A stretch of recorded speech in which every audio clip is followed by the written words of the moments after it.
Okay, sorry for interruption. Um,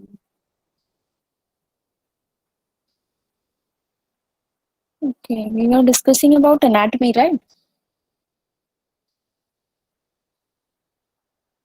Okay, the anatomy of the ACL is highly complex. The ligament is intra-articular but extrasynovial. It is described as being composed of the following three main bundles in the ACL itself. The first one is the anteromedial, second one is the posterolateral, and third one is the intermediate. So the ACL really functions as a continuum with a portion being tied through all ranges of the knee flexion. Okay, so knee flexion range is very important because of the stability of the knee joint through ACL. Okay, the ligament courses obliquely, running from the tibia anteriorly and medially to the femur posteriorly, superiorly and laterally. Ligament का क्या course है, किस तरह से आता है? The main thing is the oblique, running obliquely, back of the femur से आके टिबिया के इंटीरियर पोर्शन पे अटैच होता है, जिसकी वजह से आपका anterior sliding of tibia control होता है. The broad tibial footprints lie at a point 1/3 to 1/2 the distance between the medial and lateral tibial spines, 5 to 7 millimeter anterior to the posterior cruciate ligament, that is PCL.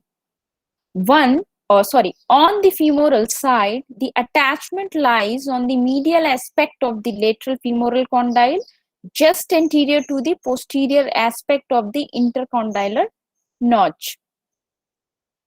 An intercruciate ligament joins the ACL to the PCL. This intercruciate ligament may have some role in proprioception and coupling of the two ligaments. जो आपके bundles हैं उनका क्या function है, छोटे छोटे bundles का, fibres का क्या फंक्शन है, क्यों हम बोलते हैं कि at the later stages knee joint में proprioception, balancing and coordination exercises are similarly important as we make rehab for the initially strength of the muscles. So this is important to for proprioception for the RTP. So क्यों important होता है? Because it plays some the ACL, some fibers play some roles in the proprioception and coupling of the two ligaments. So the microstructures of the ligament is composed of collagen fiber bundles grouped into fascials. Type 1 collagen is the predominant collagen type, accounting for more than 90% of the total collagen. Type 3 and 4 also are found. Elastin, it is found in significant amounts and provides some of the elastic property of the ligament, which helps in the kinematics and kinetics of the joint.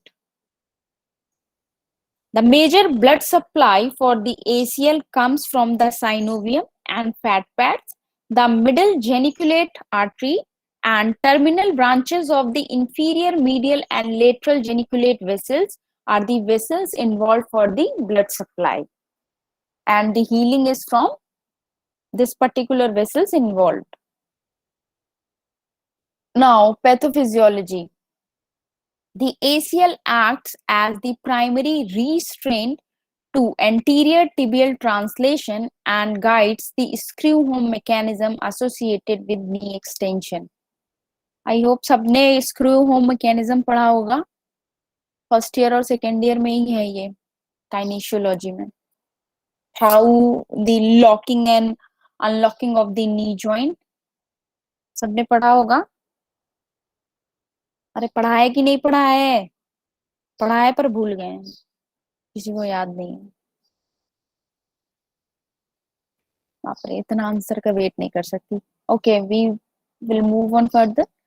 It acts secondarily to prevent varus and valgus, particularly in the extended knee.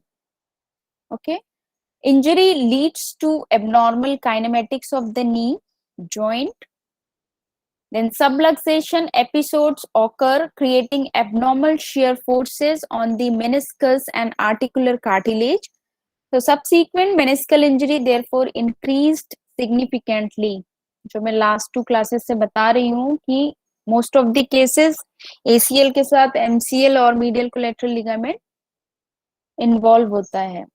The authors have found a significant increase in the meniscal pathology when ACL reconstruction is delayed because of the overuse of your meniscus and overloading on the meniscus of your knee joint. Associated with the meniscal pathology is an increased incidence of osteoarthritis. So there will be degeneration of your ACL also as well as whole knee joint also. So अब तक समझ में आया? अभी तक तो सब basic part पढ़ रहे थे हम, anatomy and pathophysiology, how it works, how it is structured. तो अब हम बात करेंगे स्पोर्टिंग वे में और mechanism of injury which is very important. अभी तक सब क्लियर है? कोई डाउट है? अच्छा, okay. So what is the mechanism of injury? This is very important. पहली लाइन में जितनी मैकेनिज्म लिखी हुई है वो ही इंपॉर्टेंट है. The most common mechanism that tears the ACL is the combination of a sudden stopping motion on the leg while quickly twisting on the knee.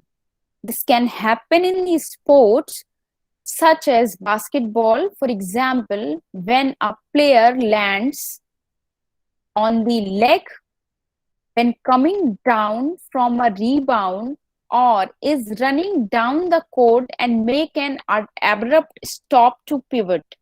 समझ में आया? बास्केटबॉल का कोई प्लेयर है और उसको गोल करने जाना है और वो स्पीड में बॉल लेके रन कर रहा है, सडनली बॉल कोई और पास ले लेता है और he or she has to stop immediately, but उसका जो रनिंग इंटेंसिटी है उसके लिए उसका लोअर बॉडी तो वो स्टॉप करता है, but somewhat upper body movement और अबव नी मूवमेंट वो उतना फ्लो में रहता है. अगर होल बॉडी का सेंटर ऑफ मास अगर उसका बैलेंस में नहीं आएगा, सो अगर सेंटर ऑफ मास डिस्टर्ब है, अपर बॉडी कहीं जा रही है, लोअर बॉडी का स्पीड सडनली डिसेलरेट हो रहा है, so in that case there will be chances of injury. Or in other hand, in other case, like if someone is running forward, forward speed में जा रहा है, suddenly someone gives him or her clue, some clue that turn right immediately, and he is in the intensity of speed in forward running. So when he or she tries to turn right or left side, तो उस part में क्या होता है कि running movement आगे की तरफ है और अपर बॉडी सडनली ट्विस्ट करना होता है. अगर उसका प्रोप्रियोसेप्शन, उसका बैलेंस क्विक है, मसल प्रॉपरली स्ट्रेंथन है, तो वो सडनली टर्न कर लेगा. नहीं है तो उस केस में सडनली टर्न करेगा तो उसकी जो लोअर बॉडी का स्पीड है वो आगे की तरफ होगा and upper body suddenly twist कर जाएगा. एक अमाउंट तक पिवटिंग मोशन हो, रोटेशन मूवमेंट हो, शेयर फोर्सेस हो, टॉर्क हो, व्हाटएवर इज देयर, एक परसेंटेज तक वो उसको बेयर करता है. बट इफ रनिंग और स्पीड और intensity is increasing beyond that limit, then there will be chances of tear that can be either partial or complete, or there can be a sprain according to the speed or according to the intensity and according to the sudden quick movement of that particular segment of your joint. Okay, in football, soccer or lacrosse, the cleats on the shoes do not allow the foot to slip when excess force is applied. हम बोलते हैं कि shoes बहुत अच्छे quality के होने चाहिए, slip नहीं करने चाहिए, और जो क्लीट्स होते, क्लीट्स उनके बहुत अच्छे होने चाहिए. फिर अगर आप शूज देखते हो, रनिंग शूज देखते हो, कभी भी खरीदने जाते हो तो आप चेक करते हो स्टड्स पहनते हैं. प्लेयर्स का देखना उन कितने वैरायटी के शूज पहनते हैं. नॉर्मली उनके डे टू डे लाइफ के लिए अलग शूज होंगे, जॉगिंग के लिए अलग होंगे, रनिंग के लिए अलग होंगे. हर उसके लिए उनके शूज जो होते हैं वो अलग होते हैं. Someone raised hand. What happened? Any doubt? Any doubt? Piyush?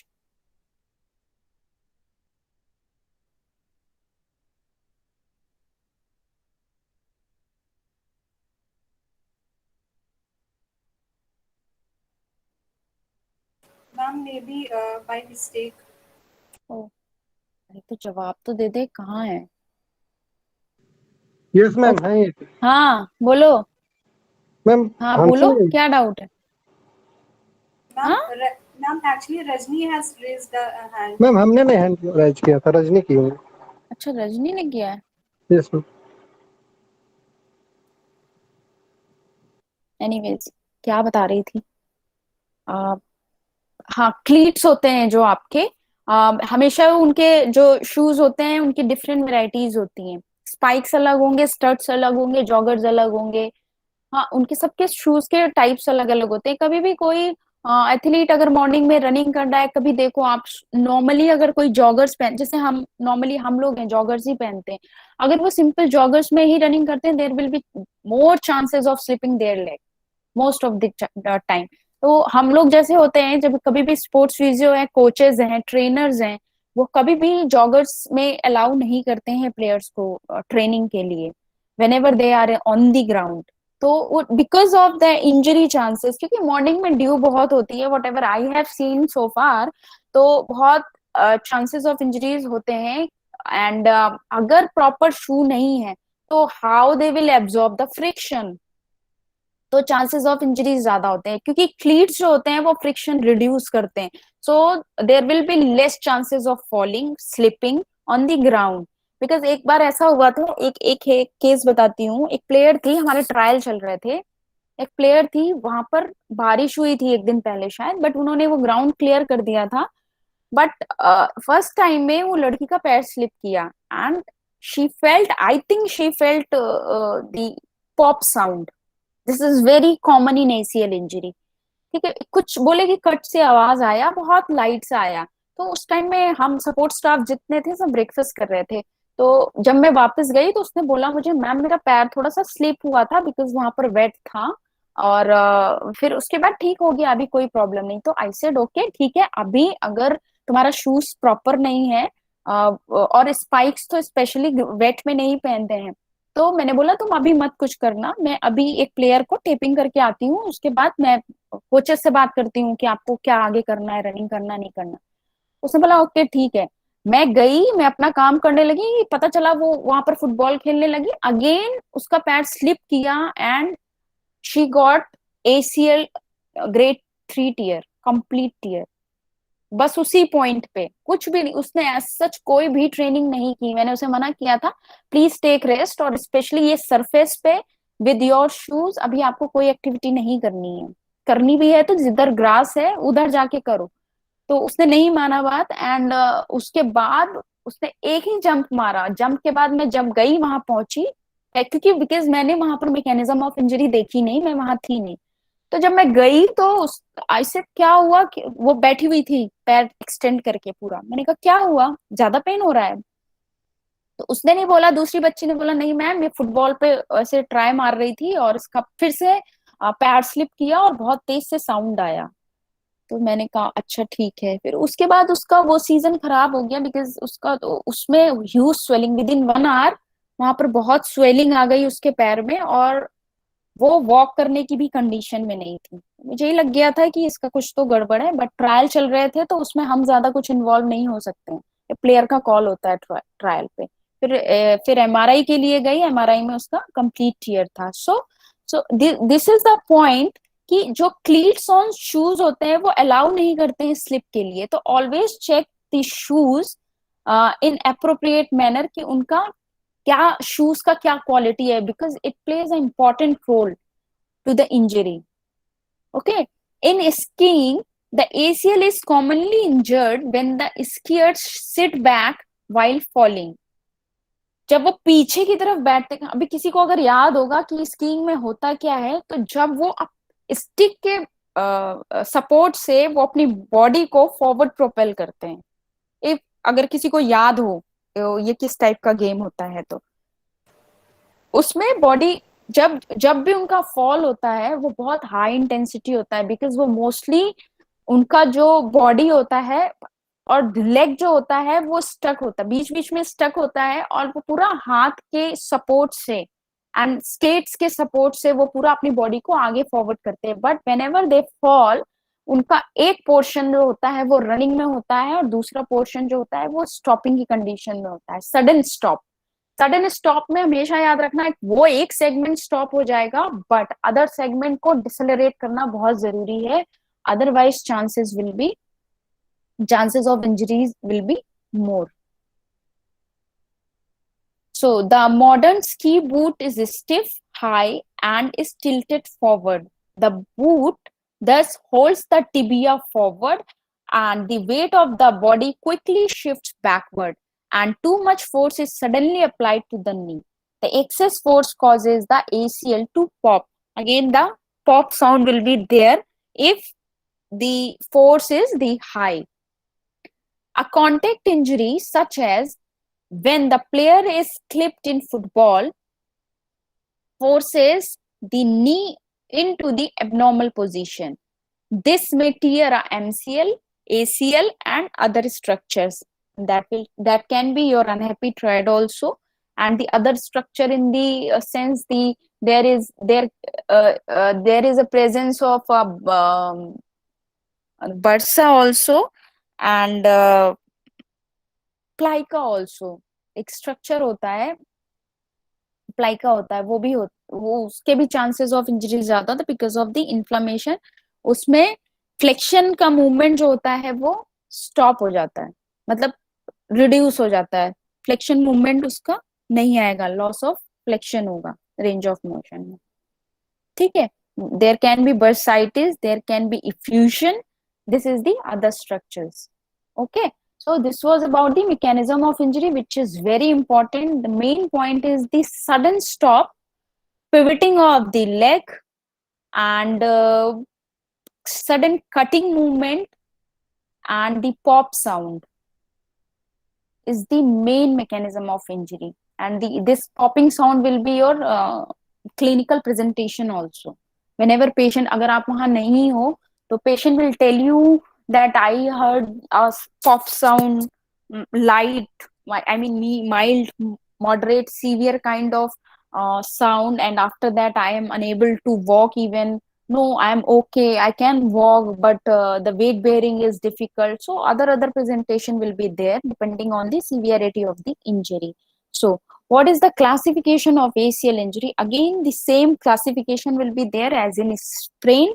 The grade 1 sprain, the ligament is mildly damaged, or simply the sprain will be there, the laxity will be there, and 10 to 20% break fibers, like stretching. There will be overstretching of that particular fibers of the ACL. Then grade 2 is, it is a partially tear, like 50% of damage of ligament fibers. It is larger but incomplete. There will be connection from one fiber to other fiber. But in the grade 3 tear, there will be a complete tear. All fibers will be cut. This is a classical presentation of the ACL. And the next one is the partial, complete, and avulsion. See the arrow, how the pivoting motion will be there, so that your ACL will be affected. In which mechanism? You can see on the picture fourth, in which there is a blue arrow. So this is pivoting motion of the tibia in respect to the femur. So at some point there will be stability through ACL and PCL, but after that limitation there can be avulsion or disruption or overstretching.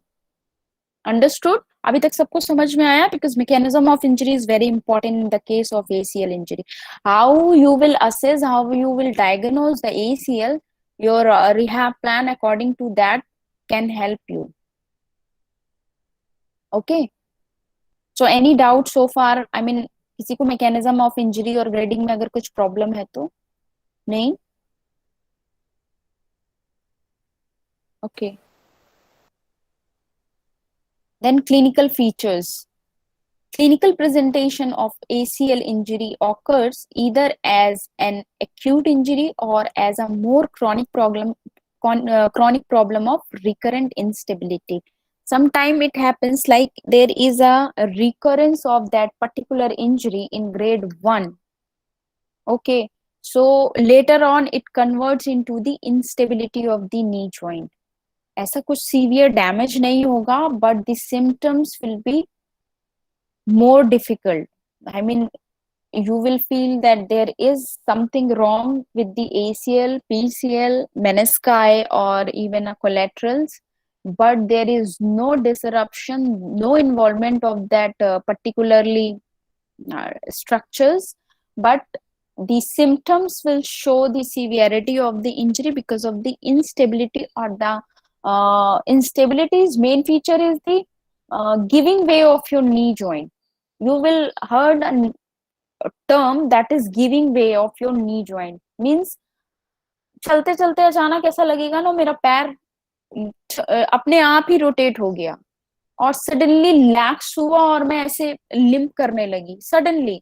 वो आपको patient जो होगा वो ये symptoms ही बोलेगा, वो ठीक है बहुत पहले हुआ था बट मेरे को ऐसा कुछ प्रॉब्लम नहीं था, उससे नहीं था, बट ऐसे मैं चल रही थी तो कभी कभी ऐसा होता है कि एकदम ही मेरा पैर जवाब दे जाता है। गिविंग वे मीन्स दी उसके नी में कोई भी स्ट्रेंथ नहीं होती है, उस टाइम में बिल्कुल रोटेशन की कंडीशन में होता है और वेट बेयरिंग कंडीशन में नहीं होता है।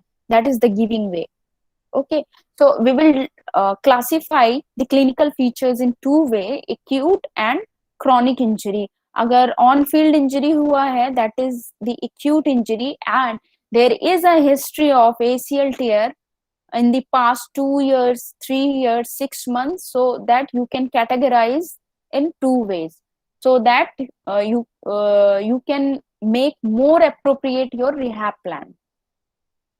So how the patient will come with acute injury? The patients with acute injury present after an instability episode. पहले तो बोलेगा नहीं मैम बहुत लाइट पेन हो रहा है, ठीक है, आई कैन मैनेज, मैं अपना ट्रेनिंग पीरियड खत्म कर सकती हूँ, मैं अपना मैच खत्म कर सकती हूँ, कोई प्रॉब्लम नहीं है. Then more than 50% of these patients state that they felt a pop as the injury occurred.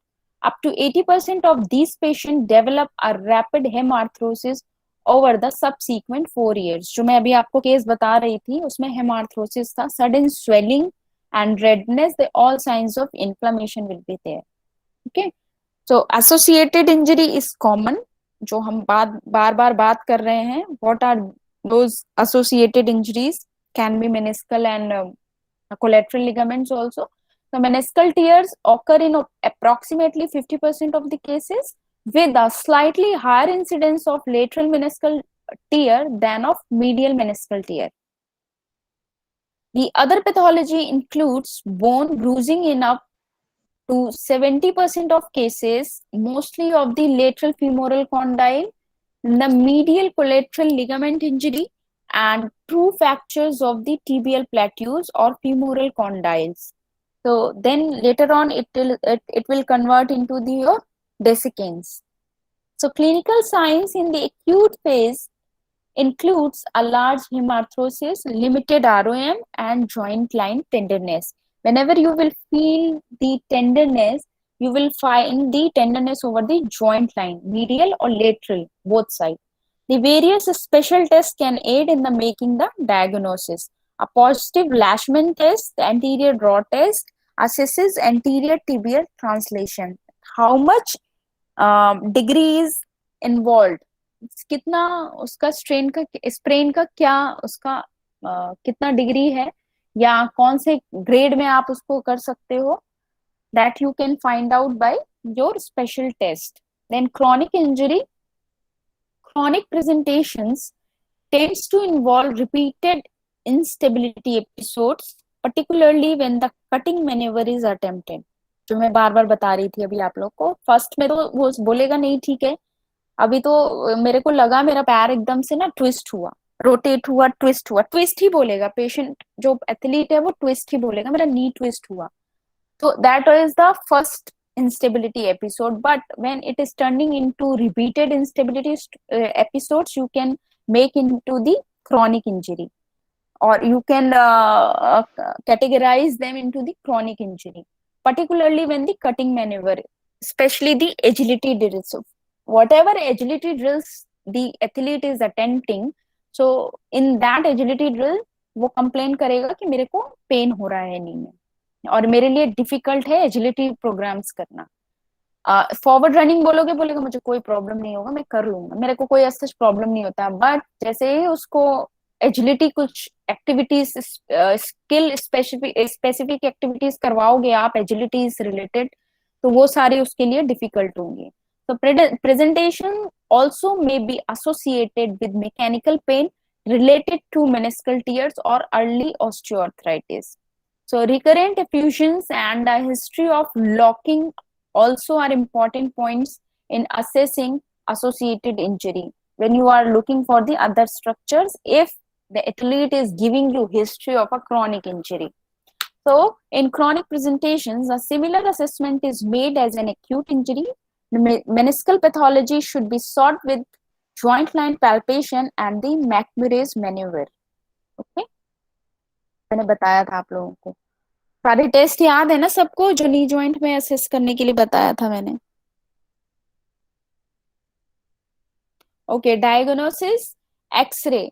X ray में आप और क्या क्या चीजें कर सकते हो जो आपको विजिबल हो सकता है। So radiographs are needed to exclude fractures, any tumours, chondrocalcinosis, crystalline arthropathy and osteoarthritis. These are the conditions you can rule out from the X-ray. Or CT scan, in cases associated with fracture or avulsions of the cruciates, CT can add valuable information how the location and origin of bony loose bodies can be identified well in this modality.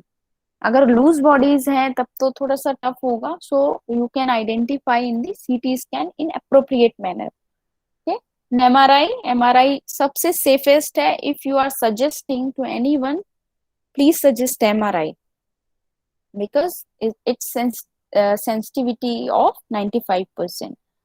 So this thing you can find in the ACL. This is the one picture I found, so मैंने यहाँ पर दिया है आप लोगों को, देख लो आप। ये लेटरल व्यू से आप एमआरआई का है, आप देखो एसीएल बैक साइड से आ रहा है, जितना भी ब्लैक डेंस है and that is disrupted, this is the case of partial tear और डीजेनरेशन स्टार्ट हो रहा है within the ACL. So you can see in the MRI. और भी पिक्चर्स देखोगे, ये तो सिर्फ एक पिक्चर है, इसमें सिर्फ इतना ही आ रहा है। अगर और पिक्चर्स देखोगे तो जितना भी ब्लैक डेंस पार्ट होगा वो सारा आपका शो हो जाएगा कि कितना डिग्री है और कौन कौन से अदर स्ट्रक्चर्स इन्वॉल्व हैं या नहीं है। In transverse section you can check about the effusion and the desiccants also, subchondral desiccants also, all the things you can find out in the MRI. So I always recommend the MRI to the athlete. Then treatment, अभी तक सबको समझ में आया? Test में पहले ही बता चुकी हूँ, प्रैक्टिकल्स में जितना आप प्रैक्टिस करोगे उतना बेटर होगा। अभी तो बहुत मुश्किल है, यहाँ ऑनलाइन तो प्रैक्टिकल नहीं देख सकती ना मैं। आप प्रैक्टिस कर लो, जब भी यूनिवर्सिटी खुलेगा तो रिपीट क्लास कर दूंगी इसकी टेस्ट की, तो अभी आप पढ़ लोगे तो आपको और क्लियर हो जाएगा। क्लियर है? Treatment पढ़ाऊं? Yes, ma'am. ma'am. Okay. So what is the treatment? Treatment in the two forms, that is the conservative treatment and physiotherapy treatment and surgical treatment also. But what you will do in the acute case, you will do the conservative treatment, that is the rice therapy. Rice therapy. Okay. So this is the rice therapy where you can add on the Pricer therapy also. You can write it down. Pricer therapy. What is the Pricer?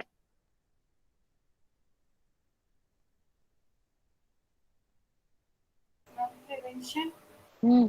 R for rest, and I for ice, and C for compression, E for elevation, and R for Very complete. Rest ma'am. Rest. Again R for rest, हो second सकता R भी rest है और last are भी rest है. है। आज से आपने कुछ बताया क्या बताया था? have we have रिहैब बताया था. दो चीजें बताई थी मैंने प्राइसर में. If there is an on field injury, चलो मैं एक केस देती हूँ. आप वहां पर एक्यूट केस ही आएगा, एक्यूट केस रहेगा. ऑन फील्ड इंजरी हो रहा है तो आपका कंजर्वेटिव ट्रीटमेंट क्या होगा in the on field. So there is a case of ACL. ठीक है, आपका मैच चल रहा है, कोलिजन हो गया दो प्लेयर्स में, एक तो सही निकल गई, दूसरी का पैर ट्विस्ट हो गया, नी से ट्विस्ट पिवट हो गया. तो उस केस में आपका क्या ऑन फील्ड क्या ट्रीटमेंट रहेगा? You are running on the ground, जाते ही क्या करोगे आप क्या देखोगे? कोई एक बताओ. दिस इज इंटरेस्टिंग बिकॉज जब आप कभी फील्ड पे जाओगे ना, देन यू कैन फील कि मैं उसको असेस करूं या उसको उस कंडीशन से बाहर निकालूं, या मैच रुका हुआ है तो उसको स्टार्ट कराना है विद प्लेयर और without player. What you can do? Running करते हुए जा रहे हो, चलो बताओ जाके क्या करोगे? That is a cute case. उस केस में क्या करोगे? मैच चल रहा है. अरे टेल मी, इतने दिन से पढ़ा रही हूँ, इतना बार मैम बताया है. मैम आपने ये थोड़ा सा एक्सप्लेन किया था जो पीटी होता है तो उसके जब वो रनिंग करता है तो उस ड्यूरिंग क्या ट्रीटमेंट देना है, तो वो भी साथ में वो माइंड मेकअप करके चलता है पहले से कि अ, ये इंजरी है. अगर उसने मोड ऑफ इंजरी नहीं देखा, किस तरीके से वो फॉल डाउन हुआ, क्या हुआ, हम्म. तो अगर एसीएल है, एसीएल का बात है तो एक्यूट कंडीशन में पेन को हम लोग पेन को करने के लिए हम लोग पहले तो उसे रेस्ट देंगे, प्रोटेक्ट करेंगे पार्ट को और आइसिंग करेंगे. अच्छा ठीक है. और बाहर ले आया आप उसको, चलो ठीक है. उसका इतना हो गया कि वो वेट बियर ही नहीं कर पा रहा है, कर पा रही है, जो भी है. आप उसे बाहर ले आए, फिर क्या करोगे आप? स्वेलिंग बढ़ गया, पी से प्रोटेक्शन लगाओगे अगर वो वापस गेम में जा रही है तो. Otherwise your ricer treatment. सबसे पहले राइस आया था, मैं पूरा प्रोटोकॉल बता दे रही हूँ कौन कौन सा आया था, because latest one is the pricer, first one is the rice, second one is the ricer, then third last one is the pricer. Okay, rise is the simple rest ice compression elevation. Then second term जो आया था that is riser, that is the rest ice compression elevation and rehabilitation. Then अभी क्या आया है, latest one is the pricer. इसमें क्या करना है आपको? अगर किसी को इंजरी, आप एकेडमी के फिजियो हो, आप टीम के फिजियो, सभी आपको सबकी हिस्ट्री और सब पता होगा. किसी को कुछ भी इंजरी है, अभी अगर सिम्टम्स प्रेजेंट नहीं हो रहे हैं, then also you have to protect him और her in the protective measure like taping, bracing. You can protect by that. Okay, that is your protection. Then rise, rest, then icing, then compression, then elevation, and the last one is the, अगर आप राइसर की बात कर रहे हैं तो are stands for two things. First one I told you, the rehabilitation, that is important. If it is an acute condition, there is nothing serious, like you can manage. If there is a grade 1, you can manage it, but if it is grade 3, then you have to refer the patient to the orthopedician or whatever medical uh, specialist is there, you can refer if there is any on field injury. Depending on the severity of the injury, R is the referral, and first in the riser it is rehabilitation. Okay, understood. तीन चीजें हमेशा याद रखना, because viva में अक्सर पूछा जाता है ये. पहले तो राइस आया था, फिर राइसर आया जिसमें आप रिहैब भी यूज करते थे. कंप्रेशन के बाद जब 48 टू 72 आवर्स हो जाते थे, उसका एक्यूट कंडीशन कम हो जाता था, पेन रिड्यूस हो जाता था, तब आप उसको रिहैब बना के दे देते थे और वो रिहैब से ठीक हो जाता था. But if there is a severe injury, then you can refer the patient immediately. Okay, so R stands for two things, the rehabilitation also and the referral also. Suppose, हाँ, Ma'am, severity can be diagnosed with a test. If itself or no, on field आप test क्या करोगे, उसको इतना severe pain होगा, inflammation में होगा, suddenly pen कैसे करोगे, थोड़ा सा टाइम लेके तो पेन करोगे, सॉरी टेस्ट करोगे, उसका पेन इतना हाई होगा. So let it be, settle down the patient, let the patient settle down first. अगर 1 घंटे बाद भी पेशेंट बोलता है नहीं मैम अब ठीक है, मैं I can resume the activity, अगर पेशेंट ऐसा बोल रहा है, प्लेयर ऐसा बोल रहा है, तो ठीक है, तब आप टेस्ट करो. अगर टेस्ट में कुछ भी एबनॉर्मल नहीं आता है आप उसे भेज दो. और समटाइम्स ऐसा भी होता है कि टेस्ट पॉजिटिव आता है पर पेशेंट और प्लेयर बोलता है नहीं मैं ठीक हूँ, मुझे मैच खेलना है, मैं खेलूंगा, तो खेलने दो, टेप लगाओ, प्रोटेक्शन पे डालो और खेलने दो. मैच खत्म हो जाए उसके बाद आप अपना असेसमेंट ट्रीटमेंट स्टार्ट करो, कोचेस को इन्फॉर्म करो, because heat of the moment match के टाइम में you cannot take a big decision until and unless it is a grade 3 tear. Got my point? yes ma'am. हाँ ठीक है. राइसर, rice, प्राइसर सब समझ में आ गया अभी? तो this is the conservative treatment. Then the rehab plan. This rehab plan you can make the pre-operative also and post-operative also. See, ACL का rehab plan बहुत बड़ा होता है, मैंने बहुत कंसाइज करके बहुत छोटा बनाया है. आई हैव वन आर्टिकल जिसमें पूरा रिहैब प्लान दिया हुआ है, वो मैं ग्रुप पे शेयर कर दूंगी अभी, ठीक है, उसे आप पढ़ लो. उसमें प्री ऑपरेटिव भी है. सी नाउअडेज क्या है ना, pre operative is very important then the post operative. How? अगर मैं बात करूं तो कि अगर किसी को सपोज डायग्नोस हो गया मैच के बाद, उसका ग्रेड 3 टीयर आया, ठीक है, ग्रेड 3 टीयर के बाद उसको बोला गया कि सर्जरी होगा, इसका ऑर्थोस्कोपी होगा. ऑर्थोस्कोपी होगा, ठीक है, कब होगा, 2 वीक्स के बाद होगा. But it is very important, if you are the only physio and looking your athlete, so always make sure कि उसका प्री ऑपरेटिव रिहैब भी हो, that is prehab. Okay.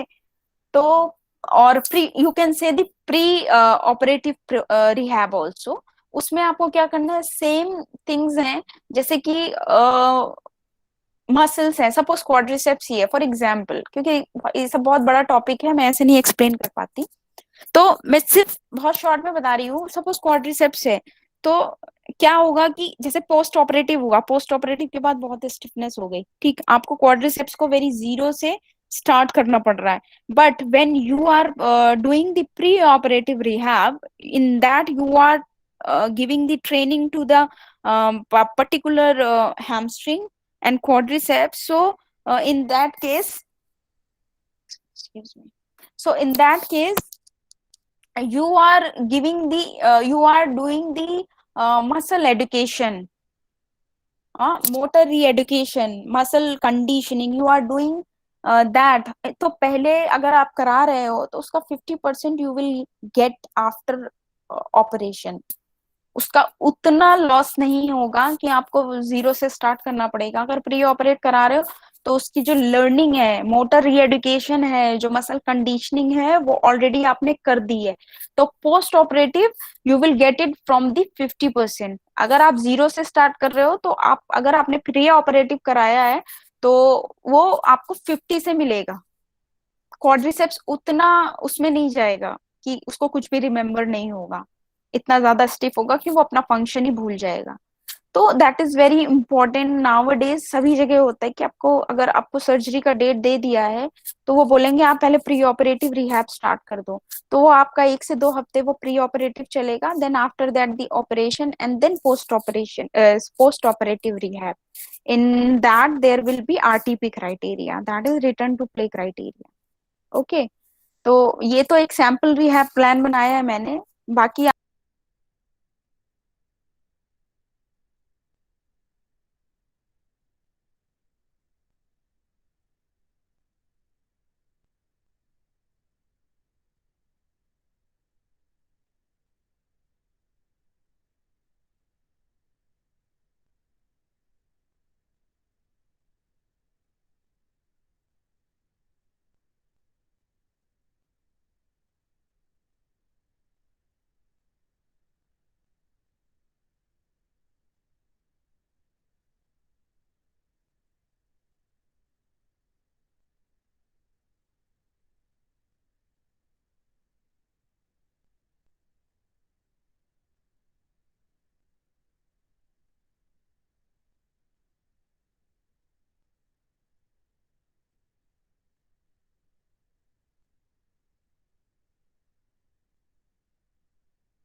Am I audible now?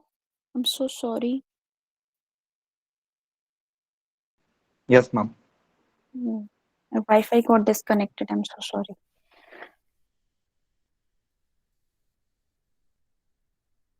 Okay, so we will start with the rehab plan. So अगर post operative ही rehab plan होगा, अगर ऑर्थ्रोस्कोपी हुआ है उसका या grade after complete tear or there is a grade 1 sprain, grade 2 sprain, you can give the rehab like that. This is a sample program. So first one is the from 0 week to 2 week. First 2 weeks में आपका क्या rehab plan होगा? That is the non weight bearing according to the severity of your sprain grade. Then second one is your quadriceps and hamstring isometric. Very initially जो हम सिर्फ एक rest period में भी कराते हैं.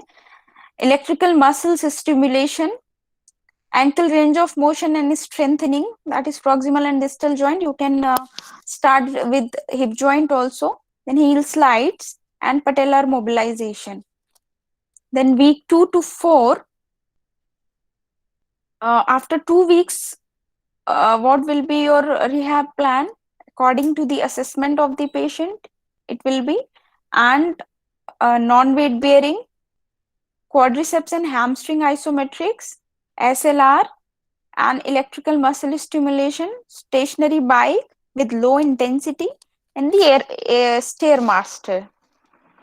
Staircase पे आप उसको like you can give the training like step up. Then after 4 weeks, what will be your rehab plan or exercise plan? That is the non-weight bearing, or it can be weight bearing as tolerated. ये एक sample plan दे रही हूँ, but कभी कभी ऐसा नहीं होता है कि अगर मैंने लिखा हुआ है 4 वीक में है तो ये 4 वीक में ही होगा. किसी का रिस्पॉन्स अच्छा हो सकता है, किसी का रेट ऑफ रिकवरी अच्छा हो सकता है. So it can be started in the week 4, 2 to 4, or 3rd week also, or it can be started after 6 week also, because of the rate of recovery of that particular athlete. Then SLR with weight, hamstring curls, sorry diagram लिखा हुआ है. Hamstring curl simple जो mini gym में exercises होती हैं, curls वाली exercise जिसमें quadriceps भी होती है ना, हैमस्ट्रिंग भी, बैक साइड भी होती है, और जिम में भी होती है हैमस्ट्रिंग कर्ल्स. प्रोन पोजीशन में लेट के वेट के साथ ही बैक साइड में नी फ्लेक्शन करना है. Then hip progressive resistance exercises, all like I explain the SLR with weight also, and other exercises with weight or resistance. Then pool ROM and cycling for range of motion. Pool ROM is very important for the range of motion. Then week 6 to 8, begin weight bearing, or the athlete already started the weight bearing, so weight bearing as tolerated. The range of motion should be 0 and 110 degrees. इतना होना चाहिए. You have to start with that. और आपका गोल इतना होना चाहिए कि week 6 और 8 में आपका 110 डिग्री तक आपका ROM अचीव हो जाए नी जॉइंट का. Then cycling, hamstring curls, you can prescribe the quadriceps curls also with the weight. Jump rope and the swimming is the best exercise for recovering from any knee joint injury. Then after 3 months, or in the 3 months, range of motion should be 0 to 125 degree. Start treadmill walking and cycling in the greater intensity. The quarter squats, or you can give these mini squats also. Then sports specific ills in the rehab area itself, कि आपको उसको क्या specific skills देना है, start करना है, वो आप उसको लर्न कराना स्टार्ट कर सकते हो. देन 4 to 6 months में range of motion should be 0 to 140 degree. Then treadmill walking, isotonic knee extensions, जो मैंने भी बोला था कि आप उसको क्वाड्रिसेप्स मिनी जिम में जो होता है वो करा सकते हो. Knee extensions with weight. Isokinetics, when 10% of body weight can be isotonically, that is 90 to 240 degree and पर सेकेंड। ये आइसोकाइनेटिक का जो पॉइंट है ये मैंने मेंशन कर दिया बिकॉज अभी आपको समझ नहीं आएगा, because it is all in the isokinetic machine. उसमें फंक्शन सब लोड होते हैं, you have to click and that function will start that particular joint. वो isokinetic machine is used for the test also as well as for the treatment also. Okay, उसमें सारे functions होते हैं with proper equipment, इधर for elbow flexion, extension, external and internal rotation, सारी चीजें उसमें होती, बिल्डअप होती है, सॉफ्टवेयर के थ्रू चलता है। Then step ups and complete 3 months के बाद जब 6 मंथ पे जाएगा तो उसका आइसो काइनेटिकली टेस्ट होगा। If isokinetic is not there, you can do some test before the RTP, and that is the hopping test. Different kind of hopping test like a 3 hop test, cross hop test, and single hop test, squatting test. ये सारे test आप कर सकते हो। ये उसको RTP पे भेजना है या नहीं भेजना है। Then begin terminal knee extension and the running straight ahead. पहले आपको उसको स्ट्रेट अहेड कराना है, देन स्पोर्ट्स स्पेसिफिक जो ड्रिल्स होंगी वो आपको उसको इंट्रोड्यूस करानी है ऑन द ग्राउंड। और कितना इंटेंसिटी से उसको इंट्रोड्यूस कराना है आपको, ये आपको एथलीट को एडुकेट करना पड़ेगा कि आपने फर्स्ट वीक में जब रनिंग स्टार्ट कर लेगा उसके फर्स्ट वीक से आपको सबसे पहले जॉगिंग करना है, वो भी 3 राउंड करना है, या 800 मीटर्स करना है, या 1500 मीटर्स करना है। वो डिपेंड करेगा कि उसकी स्ट्रेंथ के ऊपर है। एंड इफ ही और she is achieving that particular goal of running, then you can change the other drill. जैसे जॉगिंग के बाद आप उसको स्ट्राइड्स पे डाल सकते हो। स्ट्राइड अगर कंप्लीट कर ले रहा है 2 दिन में and without any complaining of pain, तो आप उसको और फर्दर मूव कर सकते हो, लाइक कटिंग की एजिलिटी, शॉर्ट शॉर्ट कोन्स लगा के वो सारी आप इंट्रोड्यूस कर सकते हो। जब भी आरटीपी जाएगा, according to you and your assessment, if athlete is fit, just go for some few tests to check the hopping and running and agility, that the athlete is fit or not, and you can give the RTP certificate to the athlete. Okay, so this is all about the ACL. अगर किसी को कुछ problem है तो अभी पूछ लो, otherwise आप please अपने क्वेरीज नोट डाउन करके रखना, तो मैं कल डिस्कस कर दूंगी। मेरी अभी एमपीटी में भी क्लास है। फिर कोई डाउट है अभी, प्लीज अपने क्वेश्चंस बता दो सो दैट मैं कल आपको क्लियर कर दूंगी। मैम प्रीहैब जो बेसिकली जो गैप देते हैं, जैसे आज डायग्नोस हुआ कि इनको ग्रेड 3 का टीयर है एथलीट को, तो उसके विद इन 2 और 3 डेज ही ऑपरेशन क्यों नहीं करते हैं? इट्स बिकॉज केवल प्रीहैब के लिए। वो डिपेंड करेगा ऑर्थोपेडिशियन पे। देखो, सब तो ऑर्थोपेडिशियन पे ही, जब आपने ग्रेड 3 हो गया उसके बाद आपके और ऑर्थोपेडिशियन के कंसल्टेशन के बिना कुछ नहीं होगा। ऐसा नहीं है कि आप उसे ऑर्डर दोगे तो वो करेगा, और ऐसा भी नहीं है कि वो आपको ऑर्डर देगा तो करेगा। ये it's all about the bonding. You can discuss with them, orthopedician से आप डिस्कस कर लो, क्योंकि बहुत सारे, जैसे अभी इधर तो नहीं है, अभी अभी आप वेस्ट एरिया में जाओगे, वहां पर मोस्टली अगर उन्हें लगा ग्रेड 3 टीयर है तो वो 1 से 2 वीक का टाइम देते हैं। और उन ड्यूरेशन में वो जब भी डेट्स देते हैं उस ड्यूरेशन में बोलते हैं तब तक आप प्री ऑपरेटिव रिहैब कर लो। उसमें सिंपली कुछ नहीं है, आपको pain reduction will be your goal, swelling reduction will be your goal, and the range of motion. आपको थोड़ा रेंज ऑफ मोशन को भी इंक्रीज करना है। You can do it.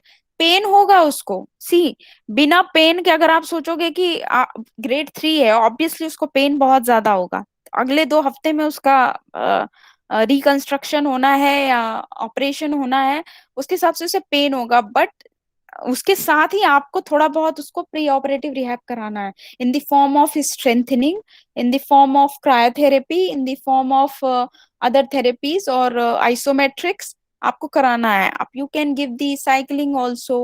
1-2 दिन पेन होगा, फिर वो रिड्यूस हो जाता है। ये सारा आपका प्री ऑपरेटिव आएगा। और you can consult to the orthopedician also, उसको ऐसे हो रहा है पेन, हम किस रेंज में आपको क्या चाहिए, you can discuss this thing also.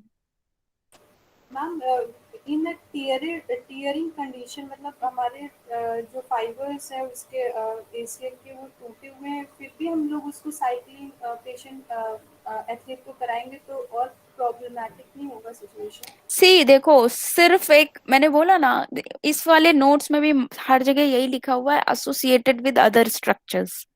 ठीक है, अगर कॉम्प्लिकेशंस बहुत ज्यादा हैं, सी ये आप नहीं डिसाइड कर सकते हो, मैंने अभी बोला ना, ऑर्थोपेडिशियन डिसाइड करेगा कि उसको कितना ज्यादा रिस्क है या उसके कितने ज्यादा स्ट्रक्चर्स इन्वॉल्व हैं। उसके साथ साथ बिकॉज एसीएल बहुत रेयर होता, अगर कभी एसीएल अलोन हुआ तो मैं इतना बता रही हूँ, अभी नावडेज इतना एडवांस में आ गया है कि और चीजें असेस करके, लाइक योर कोर है, आपका हिप जॉइंट असेसमेंट है, ये सारे प्रोक्सिमल डिस्टल जॉइंट करके और कोर स्टेबिलिटी करके आप पेशेंट को, एथलीट को ऐसे ही फिट कर सकते हो विदाउट ऑपरेशन। अगर बहुत ज्यादा कॉम्प्लेक्स कंडीशन है ऑपरेटिव की, तो उस कंडीशन में आपको ऑर्थोपेडिशियन से सजेशन लेना पड़ेगा, उसके बाद ही आप करा सकते हो। और अगर टिपिकल नहीं है तो आप करा सकते हो। मैं एक देखो, मैं भी एक सैंपल एग्जाम दे रही, सैंपल एक मैंने एग्जाम्पल दिया हुआ है। मैं किसी भी, जब तक केस नहीं देख लूंगी तब तक मैं भी किसी भी एथलीट के बारे में नहीं बोल सकती कि नहीं ये 1 महीने में 2 महीने में खेल लेगा, या इसका 2 हफ्ते ऑपरेशन अभी 2 हफ्ते बाद कराओ तब तक ये करा लेते हैं, ऐसा नहीं है। Depending on the situation, depending on the condition of an athlete. अगर किसी का 2 महीने बाद मैच है सपोज, ठीक है, और वो प्री ऑपरेटिव रिहैब भी कर सकता है, बट उसमें टाइम वेस्ट नहीं करना है, ऑपरेशन इमीडिएटली होगा और उसका रिहैब स्टार्ट इमीडिएटली होगा, so that he can prepare himself for the RTP. क्योंकि आरटीपी के लिए भी आपको टाइम चाहिए होता है, especially in the ACL case, it is not easy to make the patient fit in the just 2 3 to 4 weeks, ऐसा नहीं पॉसिबल है। सो आरटीपी के लिए एटलीस्ट 8 8 वीक्स तो चाहिए ही होते हैं। ठीक है, अगर ग्रेड 2 टीयर है, ग्रेड 3 है तो डेफिनेटली और भी स्ट्रक्चर्स इन्वॉल्व होंगे, तो for your safer side you can consult with an orthopedician. Okay ma'am, okay. ठीक है, क्योंकि अभी यहाँ पर यहाँ कानपुर में तो सच मैंने ऐसा अभी कोई केस नहीं देखा है जिसका प्री ऑपरेटिव रिहैब चला हो। बाहर ही होता, जितना भी होता है इधर बाहर ही होता है।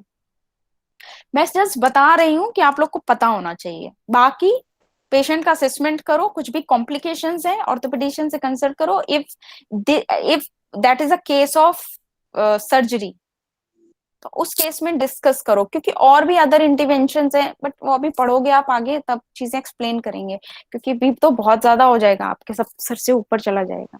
स्टेप बाय स्टेप मूव करो। First learn to treat a player with the grade 1 sprain or grade 2 sprain। ठीक है, yes ma'am, yes ma'am. any other doubt? Okay, I'm winding up the class because I have to take next class, so जो भी queries हैं please आप रख लो, कल मैं clear कर दूंगी। ठीक है, okay ma'am, okay, thank thank you you, ma'am. Thank thank you you, so much ma'am. Thank you ma'am. Thank you ma'am. Thank you, ma'am.